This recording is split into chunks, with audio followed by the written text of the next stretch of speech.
안녕하세요. 통일코리아 지도자의 문경주입니다. 여러분 그동안에 좀 지루하셨죠? 그 호남인과 황해인이 개국한 코리아라는 제목으로 지금까지 길게 이제 말씀을 드렸는데, 사실은 내가 이런 그 퍼블릭 스피치의 어떤 기능이 별로 없어요. 그래가지고 뭐 완전히 이렇게 시골 영감이 사랑방에 앉아서 헛소리 하는 식으로 이렇게 말씀드려가지고 여러분들은 좀 짜증나기도 하고 잘 이해가 안 되신 부분이 있을 거라고 생각되는데, 하여튼 그 부분은 제가 죄송하게 생각하고요. 저는 저 나름대로 이제 이런 욕심이 있어가지고 제가 알고 있는, 제가 연구한 이런 사실들을 여러분한테 이제 말씀드리고 싶어서 그러는데, 아마 제가 말하는 중에 상당 부분은 여러분들이 이미 다 알고 계시는 사항들이에요. 거기서 이제 일부분은 여러분이 이제 모르고 계신 사항이 있을 것이다 해가지고 제가 이제 말씀드리는 건데, 그래서 이 원고를 가지고 제대로 여러분한테 이렇게 해야 되는데, 저는 원고를 읽으면 못 읽겠어요. 왜냐면 원고 가지고 하면 꼭 영희와 철수는 뭐 바둑이와 함께 뛰었습니다 하는 식으로 책 읽는 소리가 나가지고 그거는 못하겠고, 제가 이제 주제넘지만 머릿속에 들은 대로 얘기를 하다 보니까 덜 이제 실수도 하고 그러네요. 하여튼 그건 그렇고요. 제가 이제 충청북, 자꾸 제가 충청도라 충청도도 얘기를 잘해요. 저 전라북도 장수 신무산리에서 바로는 물이 이제 충북 옥천군 적등진강까지 간다고 그렇게 말씀드렸는데, 그게 이제 소위 이제 배역수라고 역사는 해석했다고 그러죠. 왕건은 그렇게 해석 안 한 게 분명해요. 그러나 이제 어용학자들이 그렇게 해석을 한 거죠. 그러나 그거는 배역수가 될 수가 없는 게, 그 강물이 개성을 목표로 하고 가는 게 아니라, 충청북도 옥천군 적등진강, 그것을 목표로 해서 가서 거기서 역회전해 가지고 서해 쪽으로 아주 자연스럽게 돌아서 나가기 때문에, 그건 왕궁을 가까이 가서 이렇게 보고 전하 저희들은 물러갑니다 하는 식으로 이제 서해로 빠져가는 거기 때문에 지극히 수은역지세다. 제가 이제 그렇게 말씀을 드리고, 그건 누구도 부인할 수 없을 거예요. 그래서 여러분들이 배역지세가 뭐 전라도였다고 하는 놈들 있으면 싸대기도 한 대 때려도 괜찮아요. 그건 제가 책임질 일은 아니고, 뭐라고 하고 핑계대서요. 저 문경주가 그러더라고. 그렇게 그런 소리 하는 놈들은 뺨때기 한 대씩 때리라고 했다고 그렇게 하셔도 좋습니다.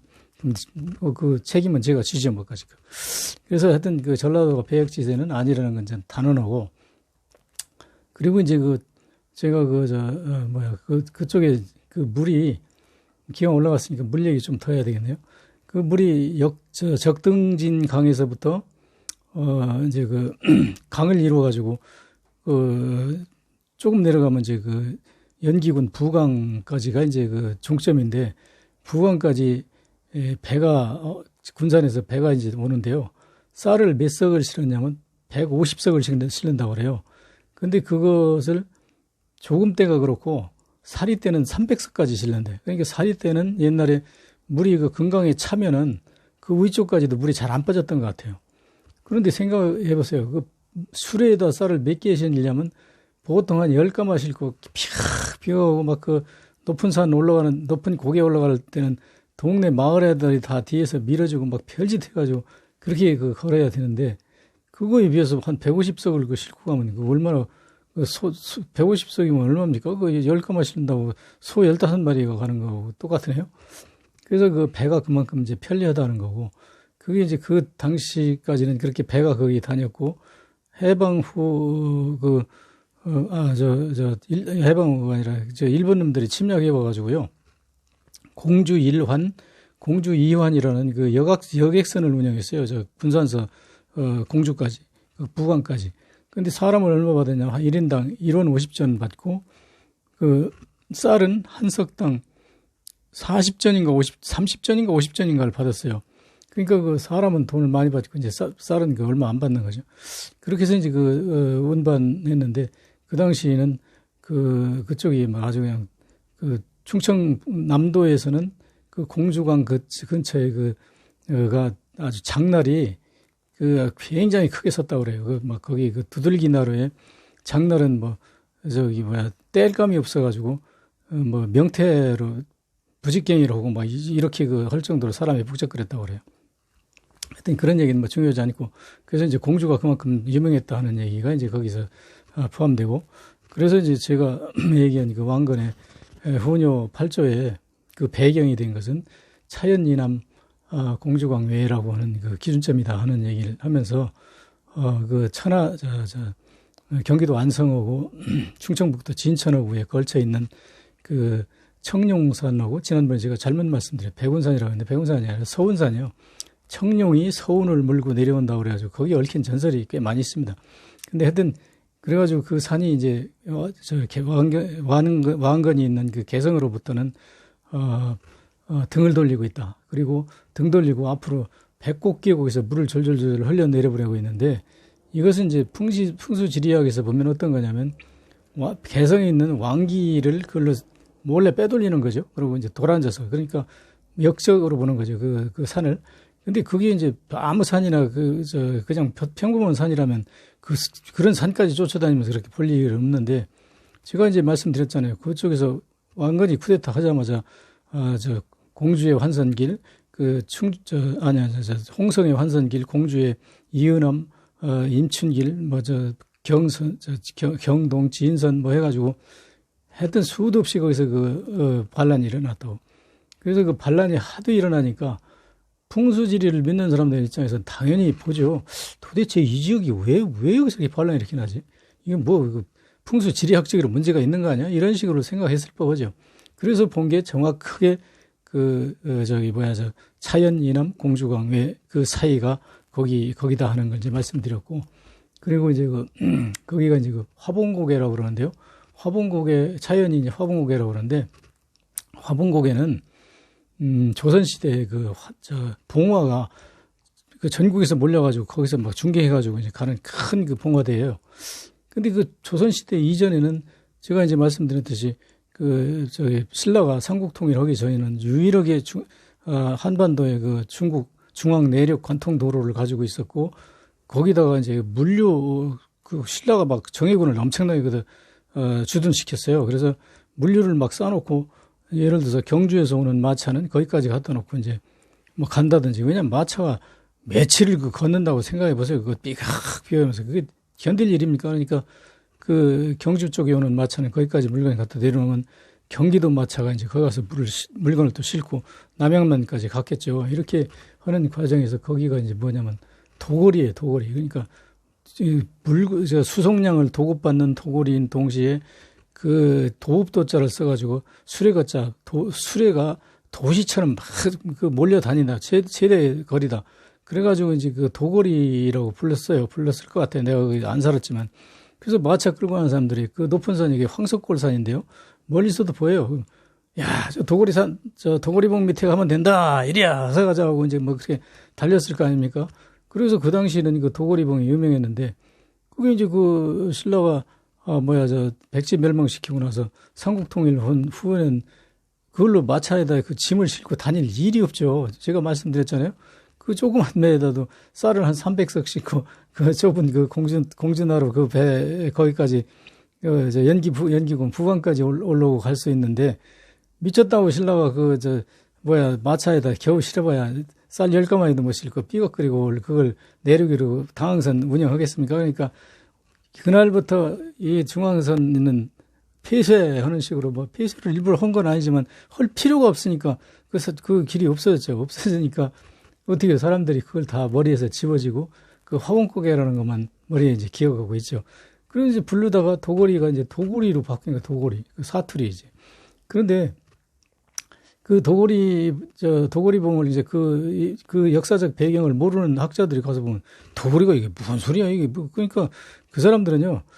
그런 면에서 나보다 훨씬 못 똑똑해요. 내가 그 사람보다 더 똑똑해요. 왜냐하면 나도 안 살긴 그 사람이나 유명 대학을 나온 대학 교수나 거지같이 살아온 문경주나 거기서 안 살아보긴 마찬가지. 나는 알잖아. 근데 그 사람들은 모르니까 내가 더 똑똑하죠. 믿거나 말거나고 하여튼 그래서 이제 제가 그걸 밝혀가지고 여러분한테 당당하게 이제 말씀드리는 것이고 그래서 이제 그 관련해서 우리가 그렇게 사투리로 변하는 그 말들이 있어요. 제가 전번에 이제 말죽거리 얘기하다가 거여동 얘기했죠. 근데 거여동도요, 그게 이제 수리거자에 머무를 여자 해가지고 수리의 여인숙이다 이제 저렇게 그렇게 말씀드렸는데 제가 한 3, 4년 전인가 거기를 한번 탐방한 적이 있어요. 탐방해서 그 사람들 물어보니까 그 문헌에도 그렇고 어떻게 나왔냐면 커다란 거인이 살아서 거여동이다.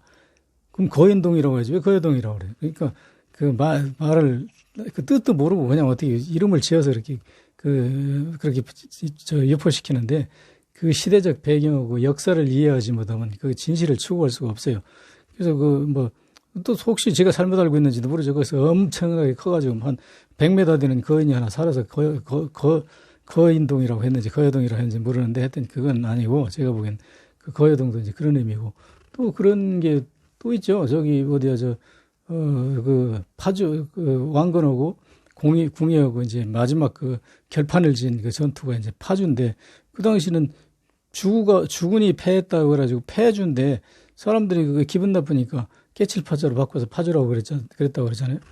또 이제 서울에 가면 또 그런 데가 있어요. 저기 중랑구가 있는데 그 중랑구가 뭐냐면 병자호란 때 그 서울의 장안에 있는 남자들은 전부 다 차출해가지고 그 남한산성을 지키려고 인조가 데리고 왔잖아요. 그리고 서울 시내는 부녀자들만 남아 있었단 말이에요. 근데 이 청나라 군대가 거기서 한 달인가 버텼을 거예요. 청나라 군대가 와가지고 한 달, 3개월인가 한 달인가 내가 버틴 걸로 알고 있는데 지금의 잠실벌 옛날에 삼전도인데 거기다가 주둔시키고 저녁마다 배 타고 장안에 건너와가지고 그 가정부인들 다 겁탈했지 않습니까? 그래가지고 나중에 갈 때 60만 명인가 60만 명인가 50만 명인가 데려갔다 그러는데 그래서